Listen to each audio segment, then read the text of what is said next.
টি-20 world cup জেতার পর Harry কেনের কারণে আটকে পড়েছিলেন বারবাসন স্টেডিয়ামে। বারবাসন স্টেডিয়াম থেকে আজ সকাল 6টা 7 মিনিটে দেশে ফিরলেন দিল্লির এয়ারপোর্টে। দিল্লির এয়ারপোর্ট থেকে সেখান থেকে বাসে করে চলে যাবে দিল্লির একটি হোটেলে গিয়ে বিসিসিআইয়ের কর্তাদের সঙ্গে কেক কেটে সেলিব্রেশন করার পর প্রধানমন্ত্রীর 7 নম্বর বাসভবনে চলে যাবে টিম ইন্ডিয়া। প্রধানমন্ত্রীর সঙ্গে একটি অনুষ্ঠান করার পর সেখান থেকে চলে যাবে বোম্বাইয়ের ওয়াংখেড়ে স্টেডিয়ামে বাসে করে। সেখানে অনুষ্ঠানটি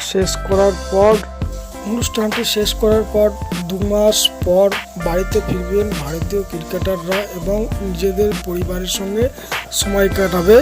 ভারতীয় টিমের এই বিশ্বকাপ ক্রিকেট জয়ের জন্য একটি লাইক চট করে দাও।